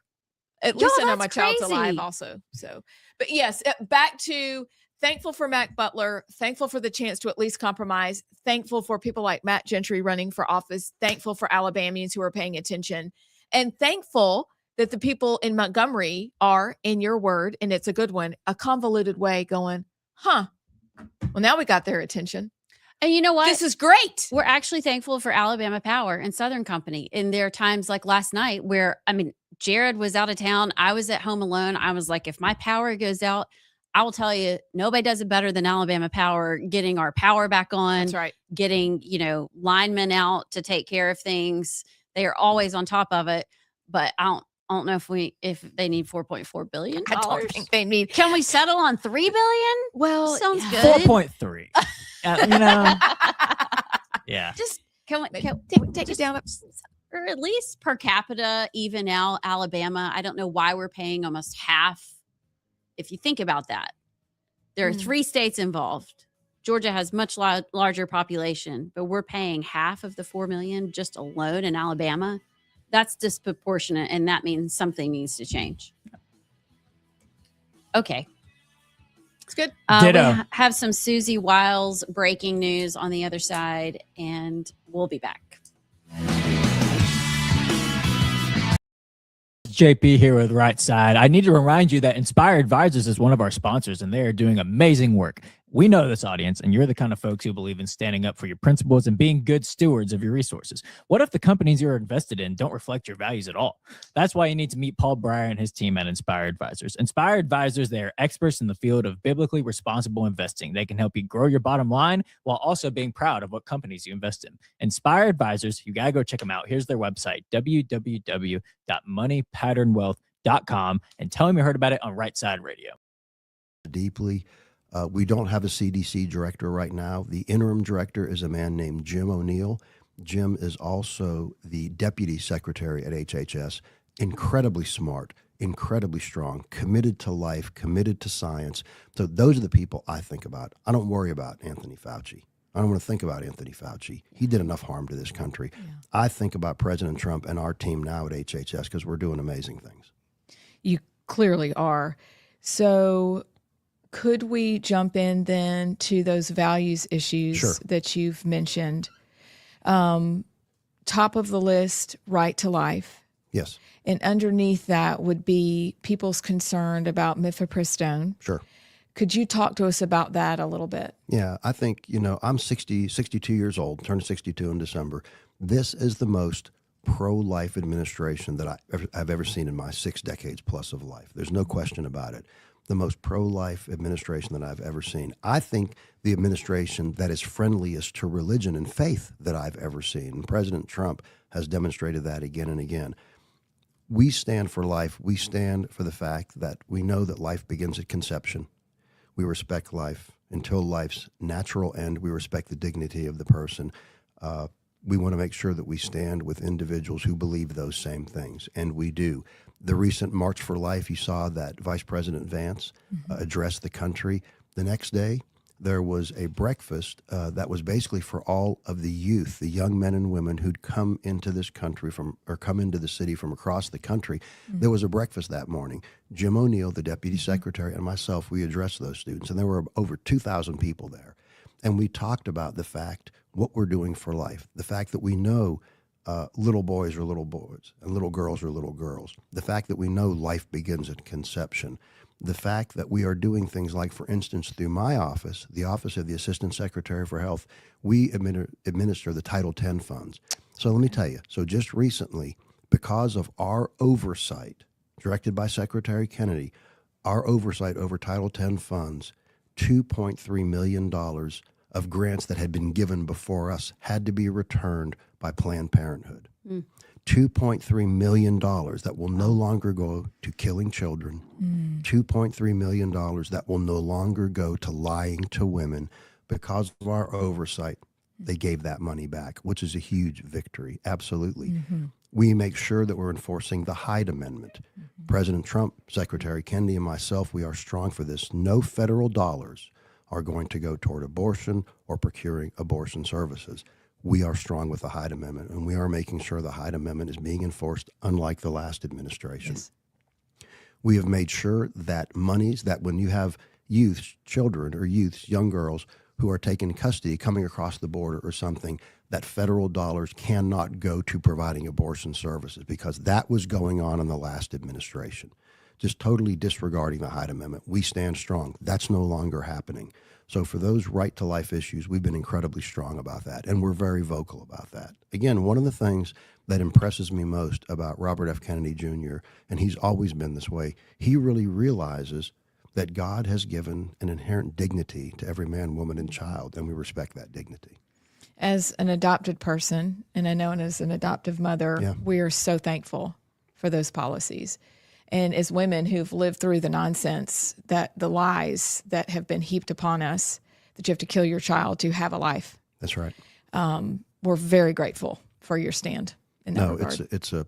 Again, all of this is a privilege, but we have to do it for the country. We have to and we have to remember too that all of the wins that we have in this administration and this Department of Health and Human Services, it only takes one election cycle for things to reverse. And so we can talk about this more later, but it's incredibly important for us as conservatives, for us as people of faith, to be motivated to vote in November, to get out, support those candidates who stand with President Trump and his agenda. It's going to be more important than it's ever been. I know every election it's like, this is the most important. So I'm not going to use that hyperbole, but this is an incredibly important election in November. So I want all of the people, all of the men and women who watch this podcast, who listen to this podcast, and there are so many, I want them all to know, tell your friends, tell your families, we've got to be out there supporting candidates in congressional districts and Senate races that support the president in November. You posted recently about gender affirming care, gender dysphoria, and kind of your work. And you just mentioned, right to life. That I would agree that is a life issue. Were you surprised when the American Medical Association came out recently and said that gender affirming care, genital mutilation, all that should be put off till adulthood? And do you think that we're maybe turning? Hello. Welcome back from snowy Birmingham. That was awesome. That's JP. Like I didn't expect that. Thought my husband was going to be the only one to get snow. He's in Homewood. Thought your dad and mom were the only ones going to get snow. And look at us. Your mom. Come on. No, your mom. Your mom. Yo mama. Yo mama. So She said. It is funny how personal your mama jokes get real fast. They do get so. They get so personal. Or your daddy jokes that heated? Or is it just when it comes to your Yo, mom? mama. I don't think it's, yeah. Yeah, I feel Because like- dad jokes. By the way, we need to get Joe on. Joe. Joe mama. that was good. Huh. That was middle school joke. That was really good. That was good. So Susie Wiles, Trump just posted on Truth Social that Susie Wiles has breast cancer and she is going to be leaving her job at the White House. They said it is very early stage and she has a very good prognosis, but that is a major shakeup. So Wonder who will be taking. that's a big deal. That's a great question. That's a really Stephen Miller will step up. Kind of like him. I like Stephen Miller a lot. Did you, while you're looking at that, can I ask y'all 2 questions? Did you see the story, just roundabout doing some news for a second? 2 stories. One, I happened to look at a Fox story this time morning. out. Oh, you go ahead, please. Yeah. So hold on. She's not leaving. Okay. Sorry. She will be. Okay. This is why you always read the fine print. Basically, she's moving into the White House. She moving in? So it's the exact opposite This of is what you that said. Sure. She will be better than ever. We look forward to working with Susie on many big and wonderful things that are happening. I don't know. Who knows what's happening? Anyway, yeah, she's moving in with Don and Melania. Oh, okay. Great. That's great. Great. Okay, carry on. So I have, actually, there's one I saw last night and I bet y'all saw it. It's too long to play. Have y'all seen the number one, the Disney-esque Islam video that looks like a Disney character? What are you talking about? You guys, there is a video out that it looks like it is a Disney movie. It's from Wall Street Apes. I don't know who created it. It says I have seen that. Walt Disney on the cover. But if you listen to the lyrics of the song and the girl dancing, who looks a little bit like, I don't know, any number of the Disney characters, but it actually talks about Sharia law in the lyrics. You need to go watch it. Go to Wall Street Apes. Look at the video. It's 4.5 minutes long. Listen to listen to what it says. It is brilliant. Please use it on family and friends who haven't yet found their voice to talk back to those about Sharia law, or those who are like, yeah, it's fine. Sharia, Shmaria, whatever. This is powerful stuff. We need more of this, because it's this beautiful little girl, and then all of a sudden they put the how do you call it? Hijab on her. Talk about watch it. Take your lunch today, 4.5 minutes, share it with everybody. I'm serious. It's that good. Too long to play. That's number one. Number two, did you see on Fox and I don't know if it's Fox Business or just regular Fox, just how many foreigners are buying up U.S. homes for cash. Like, I think it was to the tune of 78,000 homes bought, which doesn't seem like a lot, but that's concerning. That is. That many homes have been bought. Very, very concerning. And then the last story that I saw, because I know in a minute we're going to talk about what's going on with Eagle Forum in Tuscaloosa and the library, is there's a huge, huge vaccine dementia story out there. Did y'all see that? Oh, I did see that. Ooh. It's not good. This is bad. This is the single largest vaccine dementia study ever conducted. This is from Nicholas Holscher, MPH. He does a lot of work with Dr. McCullough, but it's the largest vaccine dementia study ever conducted. Found that adult vaccines, flu, pneumococcal, shingles, tetanus, diphtheria, pertussis, increase the risk of dementia by 38%, and Alzheimer's plus 50% for a decade. The more doses, the higher the dementia risk. Y'all go check that out. I'm retweeting it right now. Does it say why? Like what's in? Because every vaccine is very different, right, in their formulation. Is there some common ingredient? Well, is it yes. what it does to your DNA? So anything? Holzer says that dementia risk intensifies with more vaccine doses, in part because these doses remain elevated for a full decade. So it's staying in you. It's not just going in and protecting you for that season for, let's say, 12 weeks of the flu cycle and flu season. Staying elevated for a full decade. All this crap in your body. I thought they said it stayed in the muscle or it did whatever. And did you see that they came out and said that the flu shot virtually did nothing this season? Yes. Nothing. Yes. It says, I'm looking at the article. This is from this same guy. He's a good follow. It's the single largest and most rigorous study ever conducted. UK adults, deeply troubling pattern. The risk intensifies with more doses, remains elevated for a full decade, and it is strongest after influenza and pneumococcal vaccine. With each layer of statistical adjustment, the signal doesn't fade. That's basically what you want to happen, the signal to fade, protect you for a little bit, and then get gone. It doesn't fade. It becomes sharper, more consistent, and increasingly difficult to explain away. And critically, these associations persisted even after adjusting for an unusually wide range of potential co-founders, and co-founders being age, sex, socioeconomic status, BMI, smoking, all the things that they always ask you about, all of that, even after for controlling for that extensive list, heart disease, depression, Parkinson's, cancer, liver disease, the elevated risk remains strong and remarkably stable. You guys, this is a part that bothers me because I'm this age.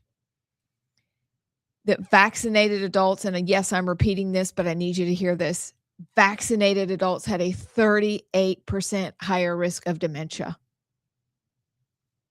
And it just goes up the more you get. And look at that. This alone dismantles the narrative. And yeah, I spit on my phone. That's awkward. This alone dismantles the narrative of vaccines protect the brain, but the deeper findings are worse. I want to go home now. She just threw her glasses. I don't know if I've ever seen that. Yeah, we've talked about a lot of things. You've never done that before. But vaccines are what safe. Makes you mad? You should take them. It's fine because the medical industrial complex does not seem to be super invested in our health. They seem to be invested in keeping the system going and the cycle growing and diagnose, I got a shot. I'm sick again. I got another shot. You got another thing? Oh, look, I got something for that too. And on and on and on. Nobody's getting better. It's getting worse. Oh, and don't even ask any questions. And vaccines, they're great for your brain. Don't worry about that. When was the last time outside of the brave healthcare providers that's really during COVID were like, hang on a second. What is going on here? I mean, it's the same thing with the power company and not wanting to open the books. And for 42 years, we haven't looked in to see what's really going on. This is the same situation. Like, what's really going on here? If even after controlled factors, there's still a huge risk to your brain. I do have good news, Abs. Please give me some good news. Yeah. Where'd your glasses go? Okay. Pick them back up. Okay. Shattered. Did you know that medical schools now are going to have to do so many hours on nutrition and food? Thank you. Crazy idea. Wow. Revolutionary. Crazy. If they could also teach them how to run practices too, that'd be great. Run practices? Well, then they don't like really business teach them how classes. to like Okay. do businesses. Okay, this is amazing on Yes. food. Yeah. And Thanks, Allison. I I'm should fine have now. documented it better. It was one of those things that I just scroll. Can you Googles it? Yes. See if you can find it. I don't. Let me pause. I don't think I'm making this up. I don't think you are either. I don't think, and in my head it said 90 hours of nutrition, which seems like a lot. That's a lot. This is great. So 90 might be off. But I really think that, JP, are you seeing anything? I'm seeing this is from hhs.gov. Look at you, Sinclair. A week ago. Okay. Timeline's matching up. Secretary Kennedy and Secretary McMahon celebrate medical school commitments to increase nutrition training for future doctors. The U.S. Department of Health and Human Services and the U.S. Department of Education convened leaders from 53 of the nation's top medical schools across 31 states to announce this commitment. They will provide at least, a little off on the hours, but so 40 hours Hey, that's still a lot. of nutrition education or implement a 40-hour competency equivalent for students starting in the fall of 2026. That's great news. See? Put those glasses back on. Don't throw them. Thanks. We got you. I mean, that's a huge step in the right direction. It is. Now, if they could just throw in some menopause training, that'd be great too. Hey. That's Can't get it asking a all at lot. once. That is asking a lot. Just so we could eat well and learn to hear it from you guys and you gals. That's great. Like literally great news. See? Thanks, Allison. Didn't make it up. No, you didn't. I doubled the time commitment, It's fine. but I didn't make it up. There's time involved. She didn't even say the allegedly first. She Yeah. She just confidently- threw it out. Well, a 4 kind of looks like Papa! a 9 if you add a little thing at the top. Uh-huh. Sure it does. Did you? I heard they're requiring 500 hours of curriculum training. This, And All for women's health, right? yeah. so look at that progress. You still have snow drops on your head. We went and played in the snow during the break. It was very pretty. I think we already talked about it, didn't we? No, actually we didn't. We didn't talk about the snow. And then we say I'm for like a having second to and then run business during the show too. But yeah, Abs and I were like, it never snows when they say it's going to snow. Of course, nobody talked about the snow. We just talked about the wind that was coming, and now it's like pouring snow. Like build up on our cars snow. Mhm. like, are we safe to drive home? Yeah, that's my question. But at least none of us have far to go. I don't name. That's right. Yeah. You Just right just down right there. down the road. Hey, and you know what? I'm right next to the hospital if anything goes wrong. Exactly. You just be like, yo, hospital, come Yeah, pick yeah, me yeah. up. Yo. Where are you? About 2 minutes away. You couldn't be in a more ideal situation. That's true. Do you take the cut through? Do you have your route planned out yet? I do. By the way, have we told this part of the story on the show that I'm now living in the first apartments that Amy Beth lived in Birmingham? No way. Yes. Yes, way. Oh, crazy. That's so cute. Yeah, I That's cute. yep. It's couldn't believe it when you said it out of your mouth. And then I'm like, that was my first apartment after I moved out of my parents' house. It was my first big girl Aw. apartment. And JP's a big boy. so he's ta-da. This is That's very cute. big. Now we gotta make it. Got to make it where? Our business, we gotta make it. Yeah, Oh. now I'm committed. Like now I'm all in. I mean, you're camping for us now. I've been like kind of like 1 foot. No, I'm just kidding. Stop. This is great. All right, so let's. I want to talk about the Eagle Forum Yes. story. 'cause Okay, you tell me because I haven't. Yeah, break well, it down. I'm actually on the board for Eagle Forum. So we've been talking about this for months, and it finally came to fruition. The most bizarre thing. So Eagle Forum, they have chapters across the state, and their Tuscaloosa chapter for years has met in the Tuscaloosa Public Library, city of Northport. And they've never had any issues until recently. All of a sudden, the library just told them they couldn't use the space anymore. And they basically said it was because of their political and religious views. Becky Garrettson, the executive director of Eagle Forum, she said the library of all places should make every effort to protect a learning environment where all ideas and viewpoints are welcome. We urge the court to restore our constitutionally protected freedom and continue holding meaningful discussions in the library to continue holding. So they have sued the library. They tried through several means to make the situation right.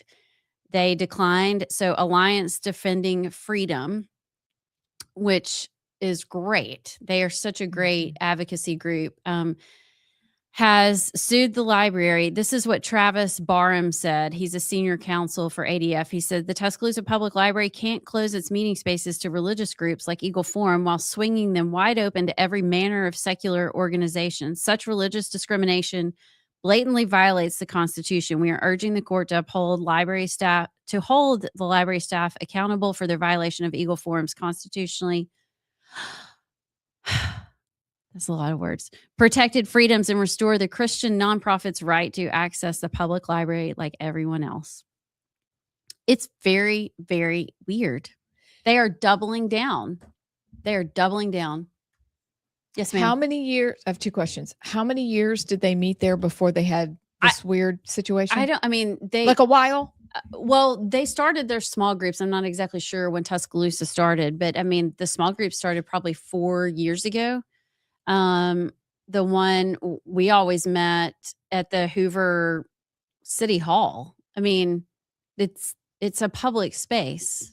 Mm-hmm. It's the library is publicly funded. You can't not host people you disagree with. It's just not allowed. Imagine if Christians were running the library and they didn't want what? I don't know. The Wiccans. The Wiccans in there. You got to host the Wiccans. This is my second question. Yeah. Did they get a new library director? No. Is that what this is about? No. Okay. This is just they're being stupid and now they're being sued. I don't know why you would want to do it. You're going to lose bigly. Like huge. Yeah, you can't. This is blatant discrimination. In this library climate with all that we've had going on for the last how many years? It's almost been a thing with libraries, kids in porn, fighting for sanity versus insanity. And here you end up, this is where Tuscaloosa ends up. This doesn't make any sense. I just spammers over there. Okay, Tuscaloosa is isn't that Terry Sewell's district technically? Tuscaloosa, or is that Robert Adderholt? I think that's Adderholt. Anyways, yeah, it doesn't surprise me, but I can't imagine as an adult being on the side of porn in children's books, especially when you're the library director or you're I just can't imagine that being a hill I'm willing to die on. I will fight tooth and nail to keep content like that and also just try to steer kids away from organizations like Eagle Forum and their parents. Yeah. I can't imagine as a healthy adult, that's a fight I'm willing to have, but also just a hill I'm willing to die on. I will put it all on this. It's sick and it's gross and it'd be one thing if it was centered around adults and all of that, which I feel bad for those people, but this is surrounding kids, Well, I just don't understand. Y'all remember when libraries, the librarians used to be like your little grandmother and she would come with her classes and she would take you to the card catalog and so quietly flip through to find you your book. And recommend Little House on the Prairie. I And, like, loved mine. when did the libraries become like the ambassadors of social justice and everything wrong? It's weird, except the communists are smart. Right. I was about to say it's intentional. It's their Yeah. agenda. I'm Yeah. just throwing back to my childhood library. She's why I love reading. Starting in the first grade with her little bookworms that she'd have on her shoulder, little stuffed animals that were this darling little Like cute, the caterpillar. friendly caterpillar, but we called them bookworms. It's cute. It was so cute. She's why I love to read. Yeah, and that's when I stole from the book fair. No, I'm just kidding. No one's more erasers? confident than a child going into the book fair with his mother's money. But that's a very good question. Who's in charge of the libraries? Probably the communist. I mean, if you did a deep dive, and They maybe we will. infiltrated. They did infiltrate a long time ago. Did a good job. But I don't. This Tuscaloosa story, with all that we've had going on, is odd, and it's a very foolish place to come down to go. Yeah, y'all can't meet here. Yeah, wouldn't you, even if you don't like Eagle Forum and you're on that side, wouldn't you be like, this is really dumb? Like, seriously. You're going to draw a lot of attention and then you're going to be a loser. Yeah. Let's just back out. Come on, man. But no, You're better than this. Like Trump likes to say on the Air Force One, you're better than this. they are committed to their cause, Mm. which sometimes I can't say that for ourselves. No. That's a good word. Y'all, we have a big announcement to make. That's true. We Yeah, haven't it's even big. announced it. Okay. It's Say it. It's big. Huge. Huge. So we are going to be at the State House tomorrow. That's number one. Our live stream time will be adjusted. We will not be here at 10 o'clock. I don't know if anything's going to be here at 10 o'clock. Are we going to be playing anything?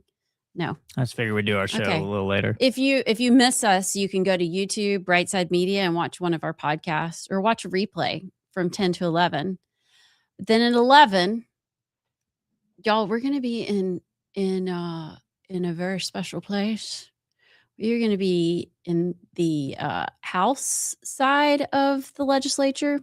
At 11, we are going to start our interviews with several legislators from the House and the Senate. We are finalizing that lineup. That will be from 11 to 12:30. And at 12:30, we might have the interview of the century. This is true. This Is there a bigger number No, this is of The interview of the quadrennium. of the infinity? We will be sitting down at 12:30 with Speaker of the House Nathaniel Ledbetter, the Hash, and new Algop Chairman Scott Stodhagen together from 12:30 until whenever we finish. That's exactly right. It's going to be crazy. Did you ever think like a week ago, 9 days ago, 10 days? When did we go to the Algop Friday night reception? Oh, yeah. that was Fridays the ago. 7th. Mhm. Yeah, I did not think we would be here, No. but we will be sitting down with Speaker Ledbetter, Chairman Stodhagen, Stodhagen. no D or T. Stodhagen. And y'all, we are going to ask all the questions, all the things. We are. We're going to, All the things. Thank you, JP. just like Becky Pringle, we're going to get to the bottom of it because how we're all in a room together, That's a whole thing in and of itself. you'll have to tune in tomorrow. So we'll Please be here. join us. Not at 10, hopefully at 11. But you know, that's the beauty of it. Like if we were still on terrestrial radio, this would be really hard It would. to It'd do. be borderline impossible. Borderline impossible. We could do it. We've done it before, but this is just way more fun. I think it's going to be an exciting day. It's going to be an informative day. And hopefully it's going to be a new day for the state of Alabama. We'll see. This will be fun. I mean, it's going to be a lot of moving parts for us tomorrow Yeah. getting down there. So just getting there in and of show itself. on the road. And this is what we're choosing to do for our first show on the road. But you know what else we're going to do is after our interviews, we are going to have a little walkthrough for those of you who may have wanted to go to the State House and you've never been. we're gonna like literally walk you through the front doors, go through the metal detectors, and show you what's on every floor, and take you so that you know when you choose to go, or maybe someday in the future we'll have a meetup down there. You'll know where to go because it's a big giant building and there's a lot of people there, but it's intimidating to go the first time. So we don't want to miss that opportunity either to talk to these people, your people, or to show you around. Well, this will be my first time in the State House, but I need to, Amy Beth needs to be there. I'll be your cameraman. You can use Okay. the lavalier mic. And Ooh, you can I really? Can I hold yeah. it like that? Mhm. And Yes. she'll hold hers, and we'll be like, "All right." Yeah, I think we need to find somebody like to show. We're gonna have to grab somebody and have them take us around because I've been there several times, but I don't know. I sometimes forget like to get to the gallery to watch on the Senate. You got to go up this weird. It's like a tree house. I don't know. You can do like meanwhile back at the ranch because you may have to speed us up on some of those, JP, because it's an old building with like Scooby-Doo entrances. We'll cut it up. Yeah. But it's intimidating because you walk in and everybody looks like they know what they're doing. And so we're going to help you try and look like you know what you're doing too. Exactly. Even though we're not 100% sure. Wait, we're not? No. I mean, I don't know. Like, I've never Ish. seen the caucus room. I want to go see the room where it was recorded. You know, that recording. We got to go see that. I don't know how you get access to that. We want BTS, and that's what we're going to do our best to bring you. Yeah. So it'll be a great day. Hope that the snow melts in about an hour. Oh my gosh. Okay. Time out. I didn't even think about that. It's going to get down to 20 something degrees. What if we can't even? Surely. Don't. My car and your car have the tires to handle it. Don't. Especially my Tonka truck. Don't put that in the universe. You do have a little Tonka truck. That's funny. So she can get us there. She rides like a truck, but she can get us there. Okay. Okay. So that's tomorrow. Where would you be? Right here with us, just different time. So look out for the socials. We'll repost it. That means she'll post it and we'll repost it because she's good at that. And this is going to be fantastic. Already looking forward to it. We have lots of questions. So, do you know what you're wearing? Yes. Oh, yes, I do. You have to help me. I'm wearing what I wore the other night. I don't remember what that was. Allison at the forum. I'm wearing what I wore at the forum. It was blue. No. It was all it's pistachio. Oh, I was thinking that. Okay, you're wearing. Oh. Because what you are. This is like 60 Minutes. Like professional. I'm Leslie Stahl. I'm Walter Cronkite. Who are you? Quit, JP. You're Mike Wallace. You say you're Mike Wallace. Say I'm Mike Wallace. Cooper. I am Mike Wallace. Okay. All right. See, there we go. You're not Ben Bradley. You're Mike Wallace. I'm going to buy us clipboards. I cannot wait. Can we throw the clipboard and say, I object? No, that's not what you. I know, but I want to. You put your glasses on because we're serious. JP, we're going to get some behind the scenes of us doing what we really wish and we you could write do. stuff while they're talking. Like this. This is I'm going to like go Gutfeld on their butt. You're like excuse me. House Bill 309,000. What do you mean by that? 48? What do you mean by Can that? we pass less? Like, come on, guys.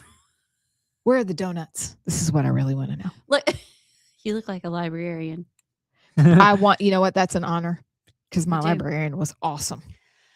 Oh, and then I am going to do one big. I've had a notepad. I've had it. We look at somebody and just say, "Afuera!" Afuera! They're probably right now like, oh crap. Yeah, okay, whatever. No, I promise. We've already done interviews with them before. These are we know them. We're not all of them. Yeah, some of them we have interviewed. Not either these of those two. The other ones we've talked to that we're talking to. Yeah. Hey, we'll have a schedule out later today so you can tune in for your favorites. What you don't like, you don't tune in. I'm just kidding. Just kidding. I just broke my pen. You're going to love them all, actually. We're going to have a great lineup for you tomorrow. We will see you 11-ish. Allegedly. Hopefully. Allegedly. From the State House. It's going to be epic. So y'all rest up. Enjoy the snow. We'll see you tomorrow on the right side.